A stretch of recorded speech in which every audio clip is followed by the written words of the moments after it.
Jumat.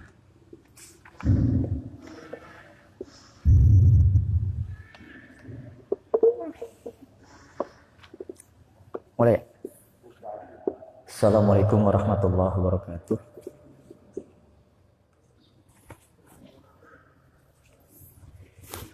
Alhamdulillahirabbil alamin. Wassalatu wassalamu ala Rasulillah wa ala alihi wa sahbihi ajmain. Amma ba'du. Asyhadu an la ilaha illallah wa asyhadu anna Muhammadar Rasulullah la nabiyya ba'da.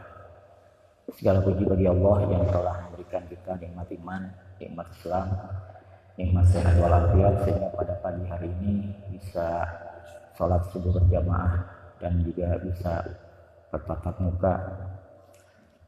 Allah Subhanahu wa taala berfirman di dalam Al-Qur'an, Innal mautal ladzi tafirruna minhu fa innahu mulaqikum fasaturadduna ila alimil ghaibi wasyahadah fayunabbiukum bima kuntum ta'malun.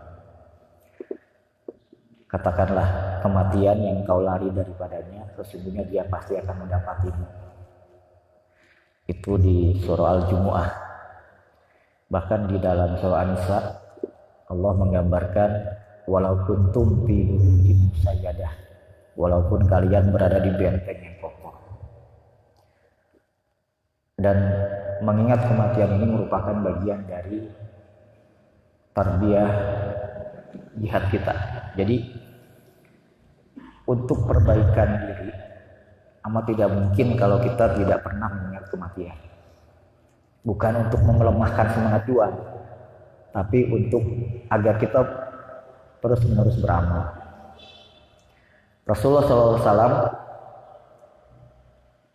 pernah juga diingatkan oleh malaikat Jibril, ya Muhammad isma syi'ta fa innaka mayyit. Wahai Muhammad, hiduplah semaumu, tapi ingat kamu pasti mati. Dan Rasul sudah meninggal di usia beliau 63 tahun. Pertama-tama kita lihat dari ada peninggalan Islam di sekitar Sumatera itu. Ada makam besar atas nama Fatimah binti Maimun. Tertulis di nisannya 475 Masehi, 475 Hijriah. Kira-kira itu kalau 1000 tahun yang lalu. Kalau sekarang 1441 Hijriah, hampir 1000 tahun. Bukan saya mau membahas masalah peninggalannya, tapi artinya mungkin nama Fatimah binti Maimun bukti bahwa Islam masuk di abad sebelum abad 13, karena dia udah ada makamnya di situ. Makamnya 475 Hijriah. Sekarang tahun 1441. Artinya hitungannya si jenazah sudah ada hampir 1000 tahun di situ. Paling umur kalau kita perkirakan umur paling panjang 100 tahun lah ya. Artinya penantian kita menunggu hari kiamat mungkin lebih panjang dibanding umur kita. Taruhlah umur kita paling panjang cepet ya 100 tahun ya. Paling lama ya rata-rata 63. Angka harapan hidup di Kabupaten Bogor 70 tahun. Jadi memang akan ada waktu-waktu yang panjang di mana untuk ada penantian. Bahkan di Al-Quran disebutkan fi yaumin kana miqdaruhu 50 alfa sana. Hari-hari nanti itu satu harinya 50.000 tahun, bahkan ayat lain menyebutkan 1000 tahun. Jadi kalau kita hitung-hitung usia kita 63 tahun di sini tuh nggak lebih dari 2,5 jam. Jadi kehidupan kita itu hanya 2,5 jam kalau dibandingkan dengan akhirat. Oleh karenanya kita harus mempersiapkan kedatangan hari-hari itu. Jadi kalau yang namanya mati Allah Subhanahu wa taala sudah takdirkan. Pas kita berumur 4 bulan di dalam kandungan ibu kita, Allah sudah menetapkan semuanya. Matinya, hidupnya, siapa jodohnya. Walaupun ulama berbeda pendapat terkait masalah doa, apakah doa bisa merubah takdir atau tidak. Mau doa ternyata nantinya bisa berubah, ya kita tetap harus berdoa. Enggak, juga kita harus berdoa. Oleh karena itu yang harus kita isi adalah kehidupan kita. Sehingga Allah pun memperingatkan tentang umur ini. Bahkan disebut di ayat Al-Quran di surah 30 itu ya. Innakum mayyitun wa innakum mayyitun. Kamu akan mati dan mereka juga akan mati.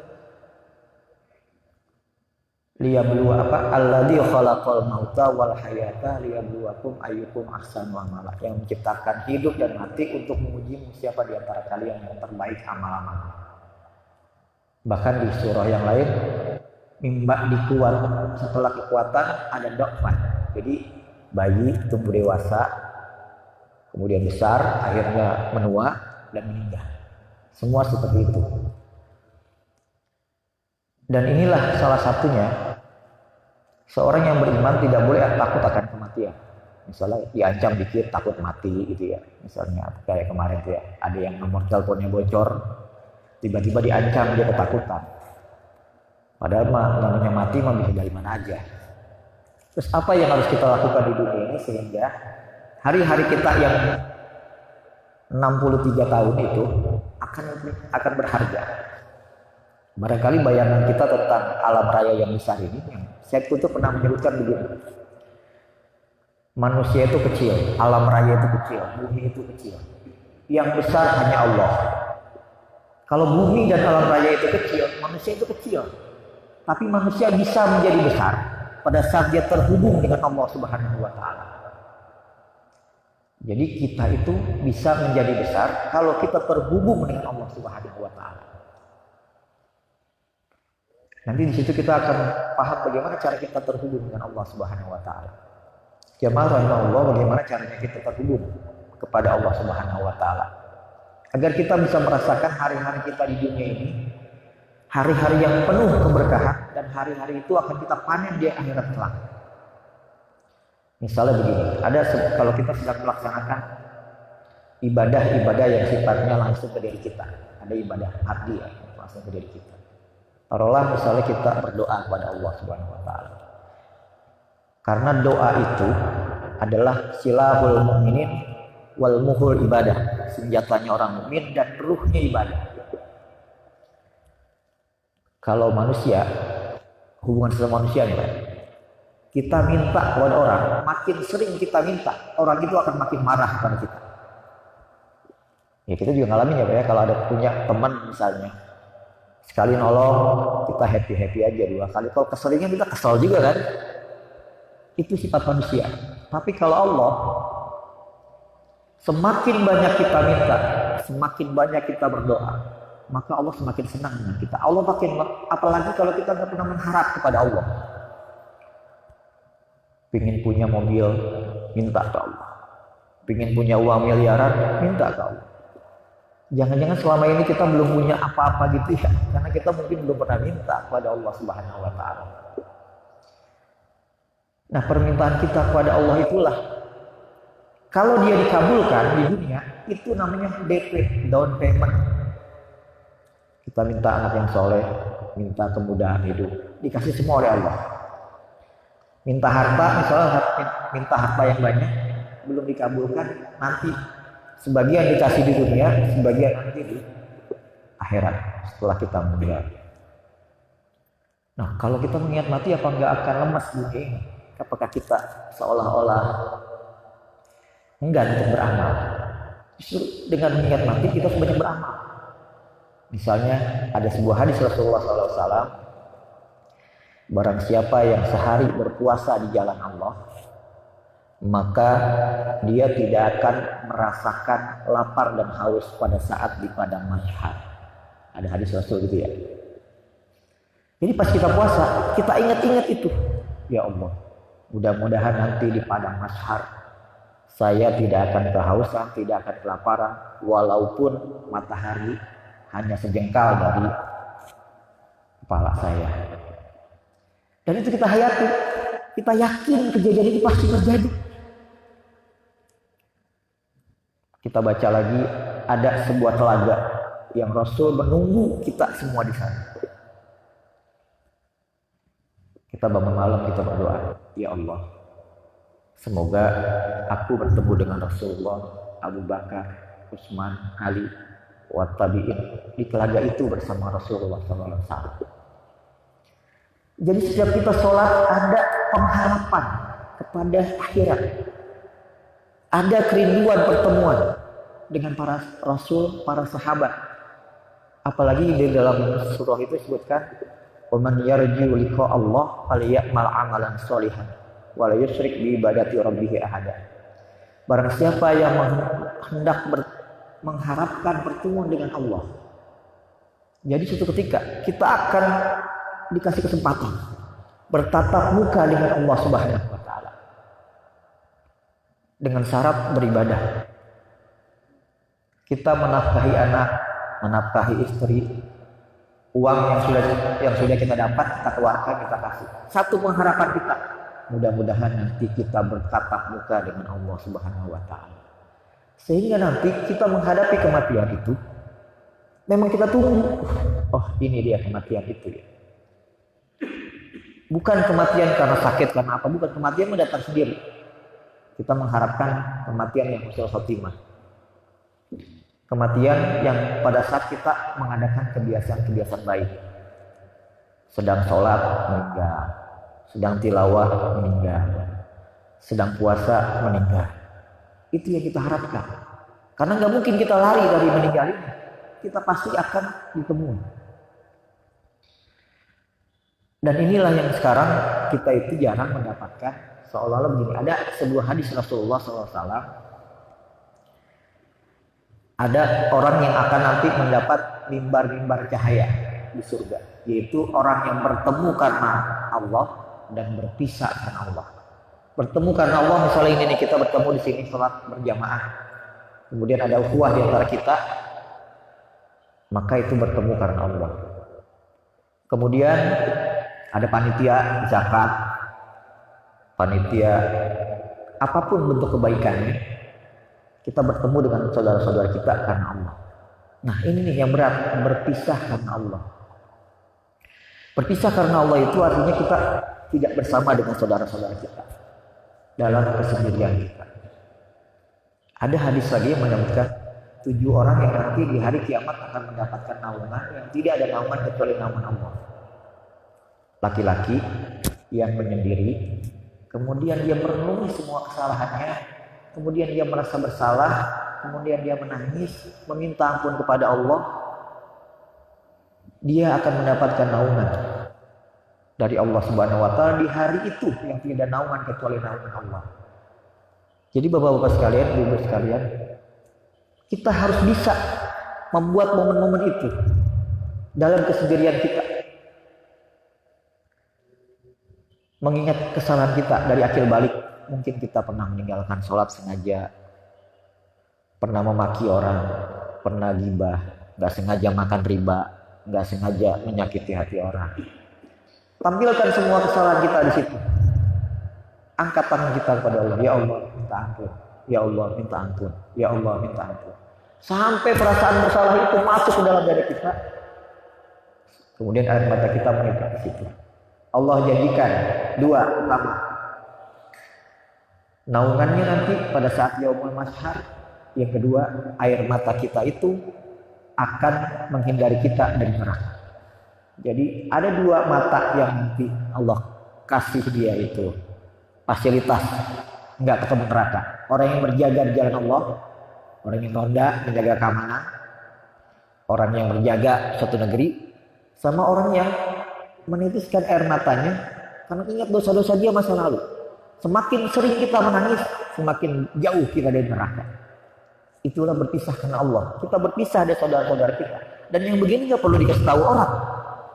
Tapi kita harus lakukan. Seminggu sekali, sebulan sekali. Semakin sering kita lakukan, insya Allah hati kita semakin lembut. Yang berikutnya juga, kita harus terbiasa membangun hubungan yang erat pada Allah dengan ibadah-ibadah rahasia. Jadi ada ibadah, kalau ibaratnya mah ibadah rahasia ini itu dagingnya. Jadi kalau sholat, puasa Ramadan, zakat, haji, itu namanya berasnya, pokoknya. Namanya pokoknya mah nggak boleh rugi itu, harus ada. Tapi namanya makan perlu daging, perlu ikan. Nah itu disembunyikan. Caranya bagaimana? Ada Bilal bin Rabah, mungkin kita kenal, dia masuk surga. Karena setiap habis wudhu dia sholat sunnah wudhu 2 rakaat. Sampai Rasul nanya, wahai Bilal, apa yang kau lakukan sehingga kau terompahmu dari surga tuh? Ya Rasulullah, setiap saya sholat, setelah wudhu, saya selalu sholat 2 rakaat. Dan rutin saya lakukan. Jadi Bilal itu masuk surga bukan karena dia disiksa itu ya. Kan pernah ada Bilal disiksa ya sampai tahan sama tuannya Muawiyah. Bukan karena itu. Tapi dia masuk surganya karena rutin melaksanakan yang rahasia-rahasia itu. Hanya dia dengan Allah. Ada sahabat Rasul yang dia masuk surga, sebelum dia tidur dia memaafkan semua kesalahan saudara-saudara. Si Anu dia kita dimaki yang pernah dicaci sama si ini, pernah diomongin sama ini, pernah dibuang lah ibaratnya. Tapi tidak membuat dia dendam. Selesaikan. Ya Allah, sudah aku maafkan. Jadi semua ibadah-ibadah kita itu pasti mengharapkan balasan dari Allah. Karena setiap kita manusia selalu meminta upah. Bahkan Nabi pun meminta upah. Pada saat dia berdakwah, kata-kata yang di Al-Quran itu diabadikan. Wa ma'as'alukum min ajr in ajriya ilallahu rabbul alamin. Aku tidak butuh upah dari kalian, tapi aku butuh upah dari Allah. Upah dari Allah itu apa? Surga, ampunan, dan bertatap muka dengan Allah Subhanahu wa taala. Kalau sudah itu yang kita kejar, dunia ini akan menjadi ringan. Jadi semua yang kita lakukan di dunia ini, misalnya kita beramal baik, kita bekerja, dapat uang untuk anak-anak kita. Kerja kita itu ada nilainya tuh di mata Allah. Dan nanti diakumulasi pas nanti di surga. Nggak hilang. Jadi kalau kerja nyari uang itu kan nanti akan kita gunakan juga. Jadi kadang-kadang kerja sebulan, gajian, itu 2 minggu kita bisa habisin tuh uangnya. Jadi udah habis duluan sebelumnya. Kalau kita cari uang. Jadi kerjanya dapat pahala dari Allah, uangnya diinfakkan, digunakan untuk kebaikan anak, istri, dan sekeliling kita, itu dapat pahala sendiri. Sehingga nggak ada yang sia-sia. Innallaha la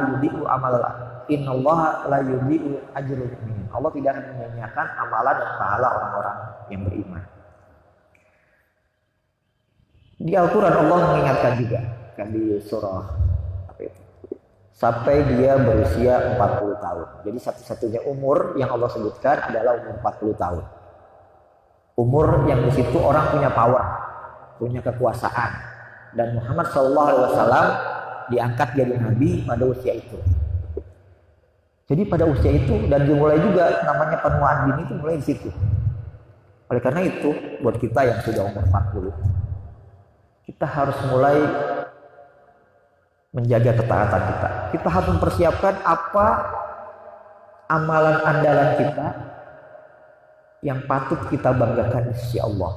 Dan Allah itu akan menilai kita di situ. Selain daripada ibadah-ibadah ini. Yang tadi, misalnya bakti kita kepada kedua orang tua. Kita selalu mendoakan orang tua di setiap sholat kita.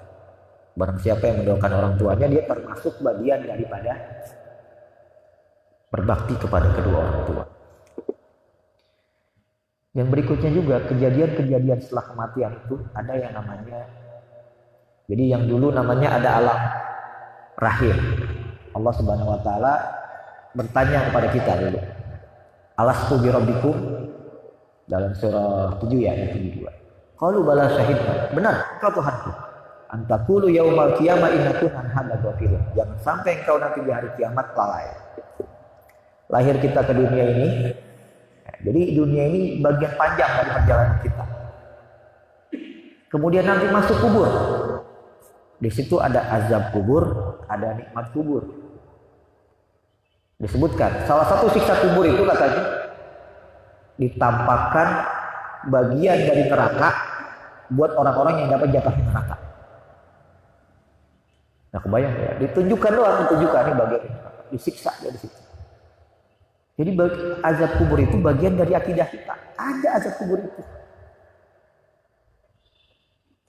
Tapi kalau kita perilakunya baik, begitu masuk ditanya malaikat, kita beres semua. Nabi hatta yaumul bayyinah. Silakan nikmati fasilitas sampai hari kiamat.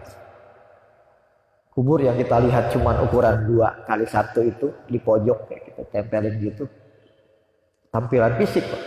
Tapi begitu kita lolos bisa menjawab pertanyaan malaikat, maka berubah menjadi Raudhatul Jannah, menjadi taman-taman surga. Jadi kalau kita jadi itu harus kita renungkan setiap kali. Oh, ada kematian, ada kematian, ada kematian. Disitulah pertemuan kita dengan Allah. Makanya kita harus merasakan dulu kerinduan kita pada Allah Subhanahu wa taala. Dari kerinduan itu beramal. Ada orang mencaci maki kita nggak balas, biarin deh, yang penting Allah kasih itu. Dulu saya pernah dengar salah satu tausiah ya di TV. Jadi yang menyampaikan Bakur Istihad. Ada orang berselisih di hadapan Allah, berselisih. Si A dan si B di hari kiamat ini. Si A bilang dia telah melakukan zolim pada saya, itu. Oleh ya biasa kan kalau kita menzolimi saudara kita, dia menuntut di hari kiamat karena nggak ada lain lagi, masih pahala kita dikasih ke dia. Ini dikasih habis kan gini saudaranya. Yang saudaranya ini masa berdoa lagi kepada Allah, ya Allah pahala saya sudah habis ini. Akhirnya Allah mendamaikan. Wahai si fulan, si A yang dizalimi, maukah engkau memaafkan saudaramu? Aku akan beri ini. Allah tunjukkan kepada dia surga. Dia kemudian orang itu sambil berjalan menuju surga. Iya ya Allah, dia pergi. Jadi orang yang dizalimi tadi nggak menuntut lagi ke saudaranya karena Allah balas dia surga. Jadi kita jangan sampai menunggu sampai hari kiamat kita meninggal. Udahlah maafkan saja semua kesalahan orang. Agar Allah nanti memberikan kita keindahan surga. Keringanan pada saat sakaratul maut. Karena sakaratul maut ini peristiwa luar biasa. Kalau Rasul aja sampai bilang, bagaimana kalau kita baca detik-detik menjelang kematian Rasulullah SAW, kan itu sangat luar biasa. Apa Nabi Musa menceritakan sakaratul maut gitu ya. Itu kejadian yang amat luar biasa. Jadi mungkin kita kadang-kadang kelihatan bagaimana menghubungkan antara ikhlas dengan keinginan kita mendapatkan bayaran dengan kematian. Jadi yang disebut ikhlas itu kita mengharapkan balasan dari Allah setelah kehidupan kita selesai. Jadi ikhlas itu bukan tidak mengharapkan apa-apa, mengharapkan dari Allah. Pernah suatu ketika Nabi Ibrahim sudah mau dibakar, datang malaikat Jibril. Wahai Ibrahim, apakah ada keperluanmu kepadaku? Kepadamu nggak ada, kepada Allah ada. Bayangkan malaikat Jibril datang kepada Nabi Ibrahim, nawarin pertolongan pada saat dia sudah hampir dibakar Namrud. Kata Nabi Ibrahim, kalau kepadamu saya nggak punya hajat, kepada Allah banyak, ada. Jadi kita selalu memohon kepada Allah, menginginkan semua dari Allah Subhanahu wa taala.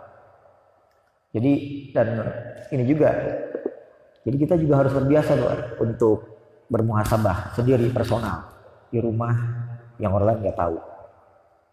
Yang berikutnya ibadah yang bisa mengantarkan kita langsung adalah salat malam. Kita bangun jam 3, jam 2, orang lain gak ada yang tahu. Datang sholat. Nah itu Pak, kadang-kadang kalau kita punya hafalan banyak, mau murajaah banyak di situ. Malam ini saya mau sholat, saya mau baca semua nih.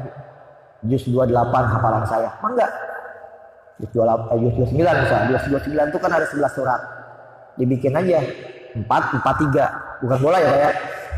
4 rakaat, Tabarok, Nun, Al-Haqqah, Al-Ma'arij, salam. Bisalam, doa pada Allah. Ya Allah, saya datang di tengah malam mengharapkan nanti kubur saya diberikan terang, ramai. Jadi terasa gitu Pak ya, bahwa memang itu kita iman kepada kubur. Ya Allah, masukkan saya ke dalam surga tanpa hisab. Karena kalau dihisab Pak, kita habis juga Pak. Banyak banget dosa kita Pak. Mudah-mudahan 70.000 orang Pak. Rasul menjanjikan ada 70.000 di antara umatnya yang masuk surga tanpa hisab. Mungkin kita nggak pantas Pak, karena terlalu banyak dosa, amalan kita kurang. Tapi barangkali dengan doa kita kepada Allah gitu ya, Allah nggak tega juga, kasihan tuh dia. Sering banget sholat malam mintanya itu, kasih aja deh. Misalnya begini Pak yang gampang ya, kalau bikin rapot gitu ya, ini anak ini secara akademis nggak bagus nih. Mau naikin apa enggak?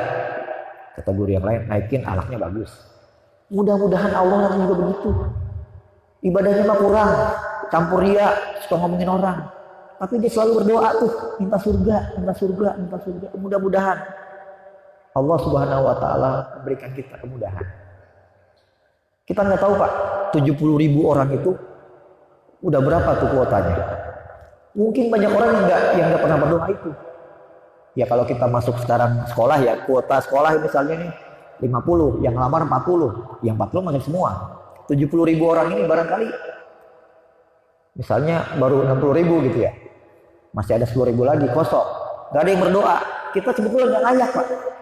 Karena banyak dosa, banyak macam-macam. Cuman karena kita sering berdoa minta itu, Allah kasih itu.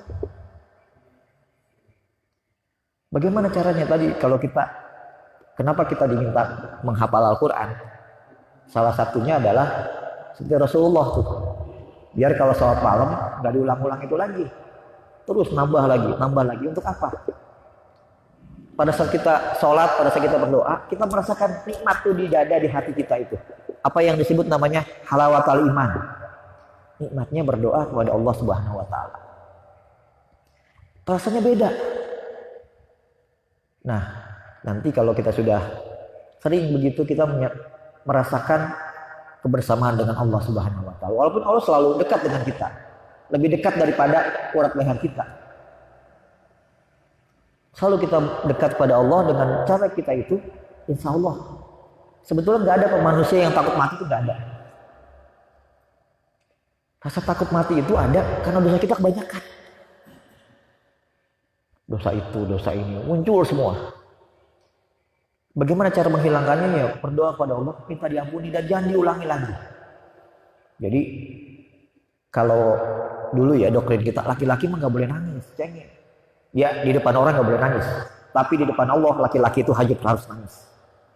Laki-laki nggak pernah nangis di hadapan Allah, dia bukan laki-laki. Dia harus mau menangis di hadapan Allah. Bahkan Rasulullah SAW sering gitu. Kalau kita baca Rasul itu bangun malam, Aisyah bilang berdiri menangis, ruku menangis. Sampai selesai sholat itu menangis. Aisyah nanya, Rasul udah diampuni dosanya, hisabnya udah kagak ada hisab lagi, surga udah menunggu. Kita mah jauh dari itu, hisab masih ada, macam-macam ya. Makanya ini salah satu yang kita harus ingat dengan mengingat kematian. Kita menyendiri, berpisah dari saudara kita untuk menyendiri, mengingat kita kembali. Karena yang tahu persis tentang diri kita adalah kita. Sama semua, setiap orang yang tahu tentang diri kita adalah kita. Bahkan katanya orang dinilai itu, nah berikutnya kita juga harus banyak juga baca biografi para sahabat, orang-orang soleh. Apalagi kita baca tentang kematiannya. Bagaimana kematian Imam Syafi'i, apa yang terjadi? Bagaimana meninggalnya Imam Bukhari? Kalau kita baca, sedih Pak itu. Imam hadis itu, perawi hadis itu, meninggalnya luar biasa.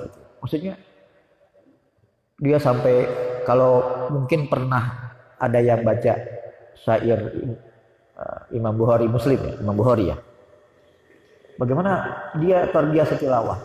Bahkan di kehidupan akhirnya kan dia difitnah, dianggap beliau memfatwakan bahwa Quran itu makhluk. Jadi hidupnya dari penjara ke penjara dan luar biasa.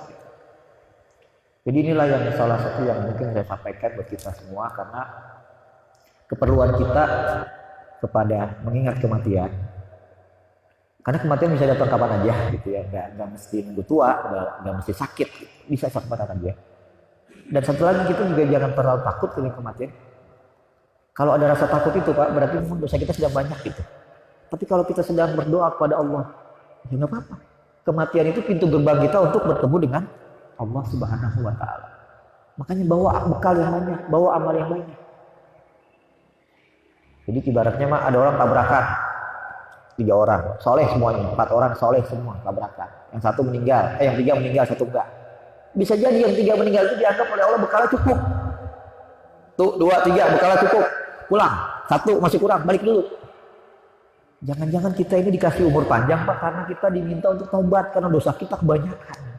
Barangkali itu.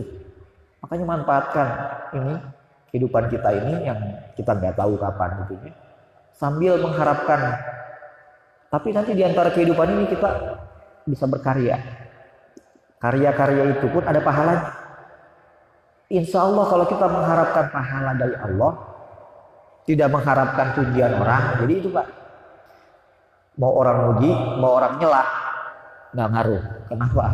Karena mereka nggak punya surga, nggak punya neraka. Yang punya surga dan punya neraka adalah Allah Subhanahu Wa Taala. Sehingga nggak ada urusan tuh kita. Kadang-kadang dulu pernah ada ya, kita di jalan lewat subuh, itu tuh panitia surga lewat. Ini segala macam ejekan-ejekan. Rasanya kalau kita sudah yakin dengan balasan Allah, surga Allah, pertemuan dengan Allah. Jadi kalau di surga, kita masuk surga itu yang pertama yang kita harapkan adalah ampunan dulu. Yang kedua, bertemu dengan Allah. Ya, baru kenikmatan surga. Kenikmatan surga itu luar biasa. Ada surga namanya surga rayyan. Surga untuk orang-orang yang berpuasa. Orang yang masuk ke situ tidak akan pernah kehausan. Itu surga itu ada. Surga itu bisa dibayangkan, la ainun ra'at wala uzun sami'at. Tidak pernah terbayang mata, nggak pernah terdengar oleh telinga. Sehingga keikhlasan kita, amal-amal kita, kesendirian kita dalam bermunajat kepada Allah, doa-doa kita, semua amal kita dipusatkan ke sana. Masalah pujian orang, masalah ketenaran, masalah yang lain-lain itu main gak-gak. Kita mau tenar mau nggak tenar, mau disukai orang, mau nggak disukai orang, selama kita sesuai dengan apa yang diajarkan oleh Allah dan Rasulnya, itu bukan urusan. Karena kalau semua mengikuti penilaian orang repot, kayak cerita itu ya yang orang naik keledai itu. Oleh karenanya saya beri nasihat kepada diri saya pribadi dan kita semua senantiasa mencari ibadah-ibadah yang selain yang wajib yang sunnah, yang itu nanti akan menjadi bekal kita di hadapan Allah Subhanahu Wa Taala. Entah itu tilawahnya, ya, entah itu puasanya, entah itu sedekahnya, entah pembelaan kita pada anak yatim, pembelaan kita kepada orang miskin, dan semua itu jangan sekali-kali mengharapkan pujian dari orang.